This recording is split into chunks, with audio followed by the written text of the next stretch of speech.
Hello everyone, welcome to Gyanalay. तो आइए आज हम बात करते हैं एक बार फिर से ईएमआरएस के बारे में। जानते हैं कि नेस्ट ने जो की है क्या अच्छी खबर सुनाई है ईएमआरएस के एम्प्लॉयज के कॉन्टेक्स्ट में। जो ईएमआरएस में काम कर रहे लोग हैं उनके लिए कैसे इंक्रीमेंट ऑफ सैलरी प्रोवाइड की जा रही है, बस उस इंक्रीमेंट के साथ क्या स्पेसिफिक या क्या आप कह सकते हो रिक्वायर्ड कंडीशंस है जो नेस्ट ने लगा दिया है। तो आइए इन सब के बारे में चर्चा करते हैं हम आज के अपने इस वीडियो में ज्ञानालय के माध्यम से। उम्मीद करूंगी आप सब मेरे साथ अंत तक जुड़े रहेंगे। देखिए, सबसे पहले तो मैं बता दूं कि जिन लोगों ने 1 जुलाई 2024 या उससे पहले ज्वाइन कर लिया था एज एन ईएमआरएस एम्प्लॉय, जिन लोगों ने ईएमआरएस पे एज एन एम्प्लॉय ऑलरेडी उन लोगों ने एम्प्लॉयमेंट अपनी स्टार्ट कर दी थी 1 जुलाई या उससे पहले, तो उन लोगों को इंक्रीमेंट मिलेगी। और उन लोगों की इंक्रीमेंट जो कि एचआरएमएस पोर्टल के ही थ्रू जो कि उन्हें पे की जाएगी। बस उस पर ये कंडीशन लगाया गया है कि देखिए आपने कोई एक्स्ट्रा ऑर्डिनरी लीव या फिर लीव विदाउट पे नहीं लिया हो अदर देन मेडिकल ग्राउंड्स। तो इस ग्राउंड को छोड़ के मेडिकल ग्राउंड्स को छोड़ के जो कि आपने अपना जो लीव विदाउट पे है या फिर जो एक्स्ट्रा ऑर्डिनरी लीव है उसको यूटिलाइज या एक्सरसाइज नहीं किया हो, ये एक कंडीशन लगा दी गई है इंक्रीमेंट पे कि जो इंक्रीमेंट हम देंगे उस पे ये 2 शर्तें हम लगा रहे हैं। साथ ही साथ आप जानते हैं 10% अलाउंसेस वाला जो एरियाज है जो पे होना था अक्टूबर तक के लिए, तो वो जुलाई से अक्टूबर तक की जो आप कह सकते हो इंक्रीमेंट है वो आपको जो एरियाज है आपके रादर वो आपको मिलेंगे जुलाई के माफ कीजिएगा जनवरी के सैलरी के साथ। लेकिन यहाँ पे क्या हुआ है कि बहुत सारे ईएमआरएस ने गलत अटेंडेंस को लॉक कर दिया है। अब इस गलत अटेंडेंस को लॉक करने के कारण ये हुआ है कि जो एरियाज थे वो गलत कैलकुलेट हो गए हैं ऑक्टोपॉड पे, और क्योंकि वो गलत कैलकुलेट हो गए हैं तो सारे ईएमआरएस को ये इंस्ट्रक्ट किया गया है कि भाई आप अनलॉक करो जो भी आपने ऑक्टोपॉड पे सेव करके रखा है अटेंडेंस का डेटा अपना, ताकि वो वापस से जो कि रिकैलकुलेट हो सके और फिर रिकैलकुलेशन ऑफ एरियाज भी इस बेसिस पे किया जा सके, ताकि देखिए जुलाई से जो अक्टूबर की आपकी एरियाज आपके जो एरियाज बन के निकल रहे हैं वो आपको सही सही तरीके से हम पे कर सके जनवरी के सैलरी के साथ साथ। जो भी एक्स्ट्रा चार्जेस थे इलेक्ट्रिसिटी के वाटर के वो सब बोला गया है कि आपके जनवरी के सैलरी से डिडक्ट होके आपको दिए जाएंगे। और इसके लिए उन लोगों ने एक और इन्फॉर्मेशन प्रोवाइड कर दी है कि देखिए अगर आपको किसी भी तरह की असिस्टेंस चाहिए, एम्प्लॉयज को किसी भी तरह का कंफ्यूजन है, जो अमाउंट उनको मिल रहा है जो इंक्रीमेंट वाले अमाउंट में कंफ्यूजन है या फिर जो एरियाज दिया जा रहा है जो 10% अलाउंसेस वाला था जुलाई से अक्टूबर के ड्यूरेशन का, उसमें आपको कंफ्यूजन है, जुलाई से पहले जिन लोगों ने ज्वाइन किया है और उनको इंक्रीमेंट मिल रहा है उसके कॉन्टेक्स्ट में कंफ्यूजन है, जो चार्जेस डिडक्ट हो रहे हैं वाटर के इलेक्ट्रिसिटी के, इन सब के कॉन्टेक्स्ट में इन सब में से किसी को भी लेके अगर आपको कंफ्यूजन है तो आप north.support student.inc.co.in पे कॉन्टैक्ट कर सकते हैं। सॉरी, तो ये आपको north.support@student.inc.co.in पे कोऑर्डिनेट करने को कहा गया है। आपको इस पे जो किया है ये लोग असिस्टेंस प्रोवाइड करेंगे।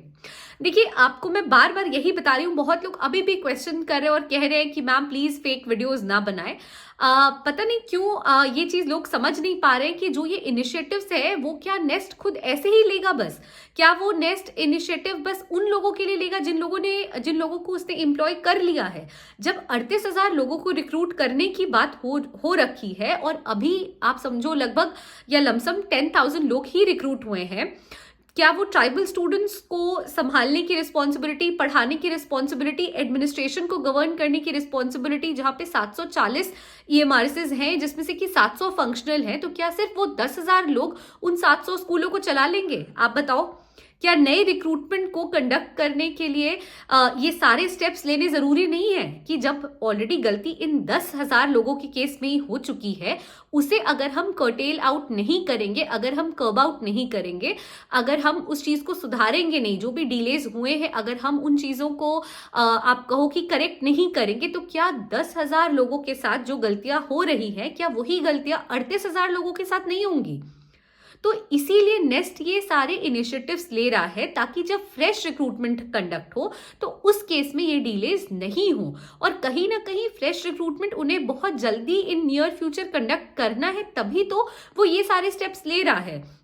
स्टूडेंट्स के कॉन्टेक्स्ट में हो, एम्प्लॉयज के कॉन्टेक्स्ट में हो, आप देखो फिर से एम्प्लॉय के कॉन्टेक्स्ट में हो, एरियर्स पे करने के लिए हो, या फिर जो इंक्रीज सैलरी है उसके कॉन्टेक्स्ट में हो, उन्होंने आपको असिस्टेंस के लिए अपना जो ईमेल आईडी है वो भी प्रोवाइड कर दिया कि ऑल अक्रॉस इंडिया जहां पे भी जो भी ईएमआरएस में आप पोस्टेड हो, अगर आप एज एन एम्प्लॉय काम कर रहे हो, आपको कोई भी क्वेरी है, आप प्लीज इस पे जो कि कॉन्टैक्ट करो, या फिर आप देखो कुछ भी कोई भी स्टेप जो भी recent in near future nest ने लिया है, वो नेस्ट क्यों ले रहा है? इसलिए तो ले रहा है कि भाई 10,000 एम्प्लॉयज को हायर करने में, या फाइनली उनके जो रिक्रूटमेंट प्रोसीजर में हमसे गलतियां हुई, जो डिलेज हुए हैं, जो हिंड्रेंसेस आए हैं, अब जो इनको रिक्रूट करने के बाद प्रॉब्लम्स आ रहे हैं, वो सारे प्रॉब्लम्स या फिर पहले से जो चले आ रहे थे, या फिर अब जो इनको रिक्रूट करने के बाद आ रहे हैं, ये सब कुछ भी जो किए जब हम बाकी रिक्रूटमेंट कंडक्ट करें तो उसमें अकर नहीं करें, सबसे पहली चीज तो। और देखिए दूसरी चीज है, केवीएस पे ये करता है ना, आप जानते हो कि पैटर्न आप देखो 2022 का ही देख लो,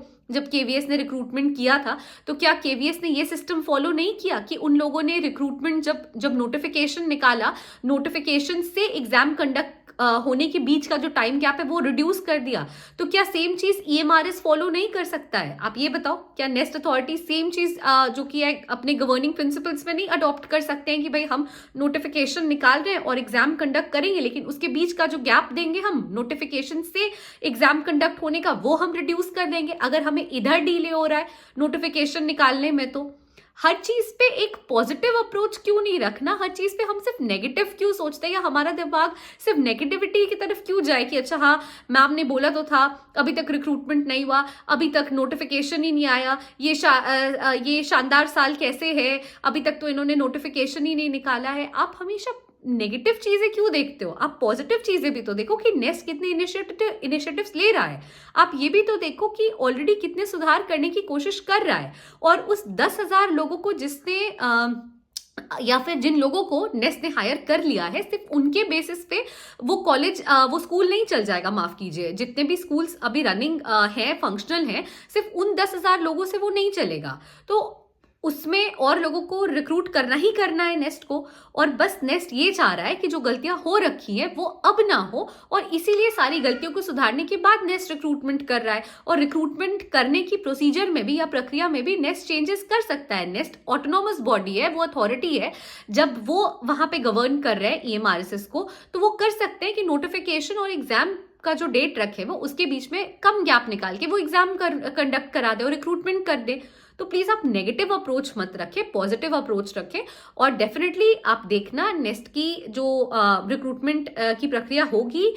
या फिर जो नोटिफिकेशंस आएंगे वो बहुत जल्द आते आपको दिखाई देंगे। और इस बार नेस्ट जो कि सीट्स भी ज्यादा लाएगा, आप ये भी देखना कंपेरेटिवली पिछले बार के कॉन्टेक्स्ट में मैं बता रही हूँ, 2023 में जो चयन हुआ है उस कॉन्टेक्स्ट में इस बार सीट्स भी ज्यादा आएंगी। तो प्लीज आप नेगेटिव अप्रोच मत रखें, प्लीज पॉजिटिवली सोचें, just stay motivated and just stay focused. आप अपनी पढ़ाई करते रहे, जब भी रिक्रूटमेंट होगा, जब भी